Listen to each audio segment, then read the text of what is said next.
Halo sahabat PU, kembali di channel Nugroho PU, channel yang membahas tentang bangun rumah dan renovasi rumah. Semangat membangun sahabat PU semua. Bagi yang mau bangun rumah atau mau renovasi rumah, dapat menghubungi nomor WhatsApp yang ada di deskripsi video ini.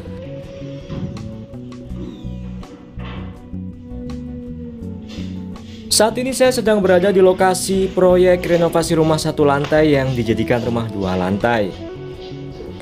Proses pekerjaan yang sedang berlangsung adalah pekerjaan pemasangan plafon. Kita bahas bersama-sama.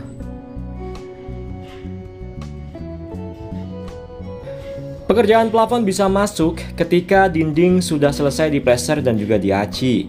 Pekerjaan plafon bisa dikerjakan bersamaan dengan pekerjaan instalasi listrik sahabat PU. Adapun dalam hal ini kami memakai rangka plafon dari bahan metal flooring atau berbahan dasar dari hologalvalum atau holo plafon. Ukuran holo plafon yang kami pakai ada dua. Yang pertama yang berukuran 4x4 cm dan yang kedua yang berukuran 2x4 cm. Disusun dengan jarak-jarak tertentu sesuai dengan lembaran-lembaran plafon yang mau dipasang. Rangka holo plafon ini tersambung dengan dinding dengan mempergunakan paku beton atau pakai visor juga bisa. Kemudian tersambung dengan rangka atap di atasnya dengan diikat mempergunakan holo 24, kemudian di skrup dengan rangka baja ringannya sahabat PU. Atau bisa juga diikat dengan balok-balok yang ada di atas rangka plafon ini. Holo plafon seperti ini di pasaran dijual dengan panjang 4 meteran sahabat PU. Kemudian mau pakai plafon gipsum bisa pakai rangka hologalvalum, mau pakai plafon PVC juga rangkanya pakai hologalvalum bisa sahabat PU. Dalam hal ini, di proyek ini sebagian besar plafonnya mempergunakan plafon gipsum. Sahabat PU perlu memastikan dulu sebelum kita memasang rangka plafon dan menutupnya dengan plafon bahwa instalasi kelistrikan di atasnya dan juga instalasi plumbing misalnya harus sudah terinstal terlebih dahulu ya, atau dikerjakan bersamaan supaya nanti ketika sudah ditutup tidak bongkar-bongkar lagi untuk memikirkan instalasi listrik dan juga plumbingnya sahabat PU. Atap di rumah ini mempergunakan atap UPVC Alderon dengan rangka baja ringan. Ruang-ruang dalam di proyek ini semuanya pakai plafon gipsum, sementara nanti di teras ya ataupun di tritisan-tritisan atap pakai plafon PVC. Kalau ruangan yang ada di depan ini adalah untuk cuci jemur sahabat PU. Nanti atapnya berupa atap transparan yang kami rangka dengan besi holo dan juga ditutupi dengan atap solar flat sehingga jemuran bisa kering kalau dijemur di sini pastinya. Jadi cahaya panas masuk namun air hujan tidak dapat masuk. Jadi tidak perlu buru-buru mengangkat jemuran ketika hujan turun sahabat PU. Pada prinsipnya struktur di rumah ini sudah rampung 100% sahabat PU. Kami hanya tinggal memfinishing saja. Kami mulai dari atas menuju ke bawah. Jadi kita mulai dari plafon dulu ya, kelistrikan dulu, instalasinya maupun inbodusnya, nanti outlet kelistrikannya baru menyusul. Kemudian nanti turun pengecatan dan turun lagi ke pemasangan granit. Dan ini adalah tangga servis ya. Di rumah ini memiliki dua tangga, tangga utama dan tangga servis. Ada dua zona juga sahabat PU, zona utama dan juga zona servis. Zona servis itu ya untuk KRT ya, untuk aktivitas cuci jemur ya, setrika dan sebagainya.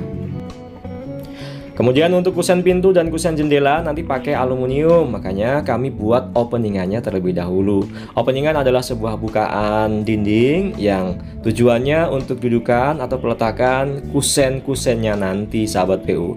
Bikinnya harus presisi ya, karena kita ketahui bahwa aluminium itu fabrikasi, jadi lempeng-lempeng banget. Harus sesuai dengan openingan yang kita buat atau sinkron. Kemudian ini adalah dak lantai 2 bagian depan atau bisa kita sebut dengan balkon. Di bawahnya terdapat teras, lantai di atasnya dinamakan dengan balkon. Nanti di sekeliling balkon ini untuk pengaman akan dipasangi dengan railing pastinya, railing balkon.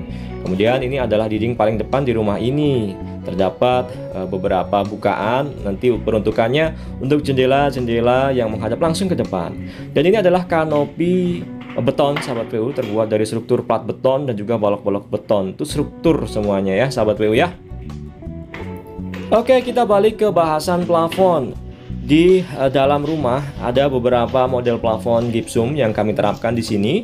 Ada yang drop ceiling dan juga ada yang up ceiling, dan tentu ada juga plafon gypsum flat sahabat PU. Nah, pada bagian ini adalah di sisi kamar. Pada bagian samping bentuknya letter L, kami dropkan atau kami turunkan plafonnya ke bawah, kurang lebih turunnya di 15 cm. Seperti ini. Drop ceilingnya itu letter L sahabat PU, menarik. Nanti di sela drop ceiling ini akan kita pasangi dengan lampu LED strip, warnanya yang warm white atau putih kekuningan. Makanya kita juga harus mempersiapkan untuk jalur listriknya sahabat PU. Jadi prinsipnya orang plafon atau tim plafon harus sinkron, harus koordinasi dengan orang listrik atau tukang listriknya, supaya tidak saling tumpang tindih pada saat proses pengerjaannya sahabat PU.